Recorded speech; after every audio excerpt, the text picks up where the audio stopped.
بسم اللہ الرحمن الرحیم۔ ام المومنین حضرت ام سلمہ رضی اللہ تعالیٰ عنہ۔ ام المومنین حضرت ام سلمہ رضی اللہ تعالیٰ عنہ کا اصل نام ہند رضی اللہ عنہ تھا، کنیت ان کی ام سلمہ تھی۔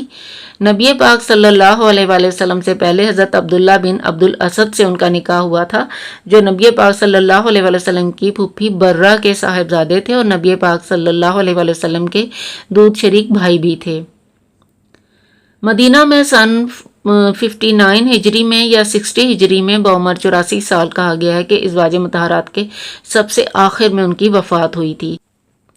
حضرت ام المومنین حضرت سلمہ رضی اللہ تعالیٰ عنہ فرماتی ہیں کہ جب میرے خاوند ابو سلمہ رضی اللہ عنہ نے مدینہ جانے کا پختہ ارادہ کر لیا تو انہوں نے میرے لیے اپنے اونٹ کو تیار کیا اور پھر مجھے اس پر سوار کیا۔ میرے ساتھ میرے بیٹے سلمہ بن ابی سلمہ کو میری گود میں ساتھ بٹھا دیا، پھر وہ اونٹ کو آگے سے پکڑ کر مجھے لے چلے۔ جب میرے قبیلہ بنو مغیرہ کے آدمیوں نے ان کو یوں جاتے دیکھا تو ان کی طرف کھڑے ہو گئے اور کہا، تمہاری جان پر ہمارا زور نہیں چلتا، اپنے بارے میں تم اپنی مرضی کرتے ہو، ہماری نہیں مانتے، لیکن ہم اپنی اس لڑکی کو کیسے تم پر چھوڑ دیں کہ تم اسے دنیا بھر میں لیے پھرو۔ حضرت ام سلمہ رضی اللہ تعالیٰ عنہ کہتی ہیں کہ میرے قبیلے والوں نے یہ کہہ کر اونٹ کی نکیل حضرت ابو سلمہ رضی اللہ تعالیٰ عنہ کے ہاتھ سے چھین لی اور مجھے ان سے چھڑا کر لے گئے۔ اس پر حضرت ابو سلمہ رضی اللہ عنہ کے قبیلہ بنو عبد الاسد کو غصہ آیا اور انہوں نے کہا، جب تم نے اپنی لڑکی ام سلمہ یعنی ہمارے آدمی ابو سلمہ سے چھین لی تو ہم اپنا بیٹا سلمہ تمہاری لڑکی کے پاس نہیں رہنے دیں گے۔ تو میرے بیٹے سلمہ پر ان کے آپس میں کھینچا تانی شروع ہو گئی، یہاں تک کہ انہوں نے ان کا ایک بازو ہی اتار دیا اور بنو عبد الاسد اسے لے کر چلے گئے۔ مجھے بنو مغیرہ نے اپنے ہاں روک لیا اور میرے خاوند ابو سلمہ مدینہ چلے گئے۔ اس طرح میں، میرا بیٹا اور میرا خاوند، ہم تینوں ایک دوسرے سے جدا ہو گئے۔ میں ہر صبح باہر میدان میں جا کر بیٹھ جاتی اور شام تک وہاں روتی رہتی۔ یوں ہی تقریباً سال گزر گیا، یہاں تک کہ ایک دن قبیلہ بنو مغیرہ کا ایک آدمی میرے پاس سے گزرا۔ وہ میرے چچے زاد بھائی بھی تھے۔ میری حالت دیکھ کر اسے مجھ پر ترس آ گیا تو انہوں نے بنو مغیرہ سے کہا، کیا تم اس مسکین عورت کو جانے کیوں نہیں دیتے؟ تم لوگوں نے اسے اور اس کے خاوند اور اس کے بیٹے تینوں کو الگ الگ کر رکھا ہے۔ اس پر بنو مغیرہ نے مجھ سے کہا، اگر تم چاہتی ہو تو اپنے خاوند کے پاس چلی جاؤ۔ فرماتی ہیں کہ اس پر بنو عبد الاسد نے میرا بیٹا مجھے واپس کر دیا۔ میں نے اسے اپنے اونٹ پر اپنے ساتھ سوار کیا، اپنے بیٹے کو گود میں بٹھایا اور پھر اپنے مدینہ میں اپنے خاوند کے پاس جانے کے ارادے سے چل پڑی۔ میرے ساتھ اللہ کا کوئی بندہ نہیں تھا، میں اکیلی روانہ ہوئی تھی۔ جب میں تنعیم پہنچی تو وہاں بنو عبد الدار کے حضرت عثمان بن طلحہ بن ابی طلحہ رضی اللہ عنہ ملے۔ یہ اس وقت مسلمان نہیں ہوئے تھے۔ انہوں نے کہا، بنت ابی امیہ کہاں جا رہی ہو؟ تمہارے ساتھ کوئی بھی نہیں ہے؟ میں نے کہا، میں اپنے خاوند کے پاس مدینہ جانا چاہتی ہوں۔ انہوں نے کہا، تمہارے ساتھ کوئی ہے؟ میں نے کہا، اللہ اور میرے اس بیٹے کے علاوہ میرے ساتھ کوئی نہیں ہے۔ وہ کہنے لگے، اللہ کی قسم، تمہیں تو یوں اکیلا نہیں چھوڑا جا سکتا۔ چنانچہ انہوں نے اونٹ کی نکیل پکڑ لی اور میرے ساتھ چل دیے۔ میرے اونٹ کو خوب تیز چلایا۔ اللہ کی قسم، میں عرب کے کسی ایسے آدمی کے ساتھ نہیں رہی جو ان سے زیادہ شریف اور عمدہ اخلاق والا ہو۔ جب وہ منزل پر پہنچتے تو میرے اونٹ کو بٹھا کر خود پیچھے ہٹ جاتے اور جب میں اونٹ سے اتر جاتی تو میرے اونٹ کو لے کر پیچھے چلے جاتے اور اس کو کسی درخت کے ساتھ باندھ دیتے اور پھر خود کسی درخت کے نیچے جا کر لیٹ جاتے۔ جب چلنے کا وقت قریب آتا تو میرے اونٹ کو میرے پاس لا کر بٹھا دیتے اور خود پیچھے چلے جاتے اور مجھ سے کہتے، اس پر سوار ہو جاؤ۔ جب میں اس پر سوار ہو کر اچھی طرح ٹھیک سے بیٹھ جاتی تو اگلی منزل تک میرے اونٹ کی نکیل آگے سے پکڑ کر چلتے رہتے۔ انہوں نے سارے سفر میں میرے ساتھ یہی معمول رکھا، یہاں تک کہ مجھے مدینہ پہنچا دیا۔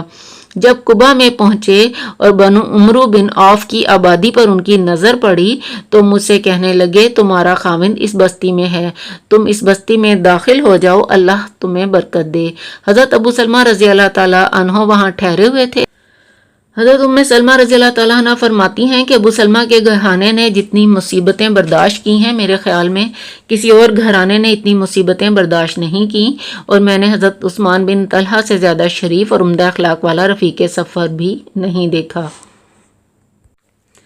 حضرت سلمہ رضی اللہ تعالیٰ عنہ فرماتی ہیں کہ ایک دن میرے خاوند حضرت ابو سلمہ رضی اللہ تعالیٰ عنہ حضور کے پاس سے میرے پاس آئے اور انہوں نے کہا میں نے نبی پاک صلی اللہ علیہ وآلہ وسلم سے ایک بات سنی ہے جس سے مجھے بہت زیادہ خوشی ہوئی ہے۔ نبی پاک صلی اللہ علیہ وآلہ وسلم نے فرمایا جب کسی مسلمان پر کوئی مصیبت آتی ہے وہ اس پر انا للہ پڑھے اور یہ دعا پڑھے اللہم اجرنی فی مصیبتی واخلف لی خیرا منہا، اے اللہ مجھے اس مصیبت میں اجر عطا فرمائیے اور جو چیز چلی گئی ہے اس سے بہتر مجھے عطا فرمائیے، تو اللہ تعالیٰ اسے ضرور عطا فرماتے ہیں۔ حضرت سلمہ رضی اللہ تعالیٰ عنہ کہتی ہیں کہ میں نے ان کی اس بات کو یاد رکھا، چنانچہ جب حضرت ابو سلمہ رضی اللہ عنہ کا انتقال ہوا تو میں نے انا للہ پڑھی اور یہ دعا پڑھی۔ دعا تو میں نے پڑھ لی لیکن دل میں یہ خیال آتا رہا کہ ابو سلمہ سے بہتر مجھے کون مل سکتا ہے۔ جب میری عدت ختم ہو گئی تو نبی پاک صلی اللہ علیہ وآلہ وسلم نے نکاح کا پیغام دے دیا، تو واقعی اللہ تعالیٰ نے مجھے حضرت ابو سلمہ رضی اللہ عنہ سے بہتر خاوند عطا فرمائے، یعنی نبی پاک صلی اللہ علیہ وآلہ وسلم۔ حضرت سلمہ رضی اللہ تعالیٰ عنہا فرماتی ہیں کہ جب میں مدینہ آئی تو میں نے مدینہ والوں کو بتایا کہ میں ابو امیہ بن مغیرہ کی بیٹی ہوں، لیکن ان لوگوں نے میری اس بات کو نہ مانا۔ پھر ان میں سے کچھ لوگ حج کو جانے لگے تو انہوں نے کہا کیا تم اپنے خاندان والوں کو کچھ لکھو گی؟ چنانچہ میں نے انہیں خط لکھ کر دیا۔ جب وہ لوگ حج کر کے مدینہ واپس آئے تو انہوں نے بتایا کہ یہ ٹھیک کہہ رہی ہے۔ اس سے مدینہ والوں کی نگاہ میں میری عزت اور بڑھ گئی۔ جب میری بیٹی زینب پیدا ہوئی اور میری عدت پوری ہو گئی تو نبی پاک صلی اللہ علیہ وآلہ وسلم میرے پاس تشریف لائے اور مجھے شادی کا پیغام دیا، تو میں نے کہا مجھ جیسی عورت کا بھی نکاح ہو سکتا ہے؟ میری عمر اتنی زیادہ ہو گئی ہے، اب میرا کوئی بچہ پیدا نہیں ہوگا اور مجھ میں غیرت بہت ہے اور میرے بچے بھی ہیں۔ نبی پاک صلی اللہ علیہ وآلہ وسلم نے فرمایا میں عمر میں تم سے بڑا ہوں اور تمہاری غیرت کو اللہ تعالیٰ دور کر دے گا اور تمہارے بچے اللہ اور اس کے رسول صلی اللہ علیہ وسلم کے حوالے۔ پھر میں راضی ہو گئی، نبی پاک صلی اللہ علیہ وآلہ وسلم نے مجھ سے شادی کر لی۔ پھر نبی پاک صلی اللہ علیہ وآلہ وسلم میرے پاس تشریف لاتے اور اظہار شفقت فرماتے کہ زناب کہاں ہے؟ زینب کو لاؤ۔ پیار کی وجہ سے زینب کا نام زناب رکھا تھا۔ صلح حدیبیہ کی ایک حدیث کے بارے میں راوی لکھتے ہیں کہ نبی پاک صلی اللہ علیہ وآلہ وسلم جب صلح نامہ کی لکھائی سے فارغ ہوئے تو آپ نے اپنے صحابہ رضوان اللہ علیہ مجمعین سے فرمایا کہ اٹھو اپنی قربانی ذبح کرو اور اپنے سر مونڈ لو۔ راوی کہتے ہیں اللہ کی قسم کوئی آدمی بھی کھڑا نہ ہوا، حتیٰ کہ آپ نے یہ حکم 3 مرتبہ فرمایا۔ جب ان میں سے کوئی بھی کھڑا نہ ہوا تو نبی پاک صلی اللہ علیہ وآلہ وسلم حضرت سلمہ رضی اللہ عنہا کے پاس گئے اور کہا لوگوں کی طرف سے آپ کو جو پریشانی پیش آ رہی تھی وہ ان کو بتایا۔ انہوں نے کہا اللہ کے نبی آپ ان سے کیا کروانا چاہتے ہیں؟ آپ باہر تشریف لے جائیں، ان میں سے کسی سے کوئی بات نہ کریں بلکہ اپنی قربانی ذبح کریں اور اپنے نائی کو بلا کر اپنا سر منڈا لیں۔ چنانچہ آپ باہر تشریف لائے اور ان میں سے کسی سے کوئی بات بھی نہیں کی اور اپنی قربانی کو ذبح کیا اور اپنے بال منڈوائے۔ جب صحابہ کرام رضوان اللہ علیہ مجمعین نے یہ دیکھا تو انہوں نے بھی کھڑے ہو کر اپنی قربانیاں ذبح کی اور ایک دوسرے کے بال مونڈنے لگے۔ رنجو غم کے مارے یہ حال تھا کہ ایسے لگ رہا تھا کہ جیسے ایک دوسرے کو قتل کر رہے ہیں۔ امام الحرمین فرماتے ہیں کہ صنف نازک کی پوری تاریخ اصابت رائے کی ایسی عظیم الشان مثال پیش نہیں کر سکتی۔ ایک مرتبہ چند صحابہ کرام رضوان اللہ علیہ مجمعین حضرت سلمہ رضی اللہ عنہ کی خدمت میں اقدس میں حاضر ہوئے اور کہا کہ نبی پاک صلی اللہ علیہ وآلہ وسلم کی اندرون خانہ زندگی کے متعلق کچھ ارشاد فرمائیے۔ حضرت المومنین حضرت سیدہ سلمہ رضی اللہ عنہ فرماتی ہیں کہ آپ نبی پاک صلی اللہ علیہ وآلہ وسلم کا ظاہر اور باطن یکساں تھا۔ نبی پاک صلی اللہ علیہ وآلہ وسلم تشریف لائے اور آپ سے واقعہ بیان فرمایا تو نبی پاک صلی اللہ علیہ وآلہ وسلم نے فرمایا تم نے بہت اچھا کیا۔ حضرت سلمہ رضی اللہ عنہ کی کوشش ہوتی تھی کہ سوال کرنے والے کو پوری طرح تسلی ہو جائے اور جواب میں کسی قسم کا شک نہ رہے، ابہام نہ رہے، اس لیے صاف، واضح اور مدلل جواب دیتی تھیں۔ حضرت سیدہ سلمہ رضی اللہ تعالیٰ عنہ ساری زندگی نبی پاک صلی اللہ علیہ وآلہ وسلم کے ساتھ رہیں، سفر اور حضر دونوں میں آپ کے قریب رہیں۔ غزوہ خندق کے موقع پر حضرت سیدہ سلمہ رضی اللہ عنہ سے اتنے قریب تھے نبی پاک صلی اللہ علیہ وسلم کہ حضور کی گفتگو اچھی طرح سنتی تھیں۔ فرماتی ہیں کہ مجھے وہ وقت اچھی طرح یاد ہے کہ جب سینہ مبارک غبار سے اٹا ہوا تھا اور آپ صلی اللہ علیہ وآلہ وسلم لوگوں کو اینٹیں اٹھا کر دیتے رہے اور اشعار بھی پڑھ رہے تھے۔ حضرت عبداللہ بن مختوم قریش کے ایک معزز صحابی ہیں اور ان کا قصہ بہت مشہور ہے. مسجد نبوی کے مؤذن تھے. چونکہ وہ نابینا تھے اس وجہ سے ازواج مطہرات کے حجروں میں آیا کرتے تھے. آیت حجاب کے نزول کے بعد ایک روز آئے تو نبی پاک صلی اللہ علیہ وآلہ وسلم نے حضرت سیدہ ام سلمہ رضی اللہ تعالیٰ عنہ اور حضرت سیدہ میمونہ رضی اللہ تعالیٰ عنہ سے فرمایا کہ ان سے پردہ کریں. تو وہ یہ بولیں کہ یہ تو نابینا ہیں. نبی پاک صلی اللہ علیہ وآلہ وسلم نے فرمایا تم تو نابینا نہیں ہو، تم انہیں دیکھ سکتی ہو.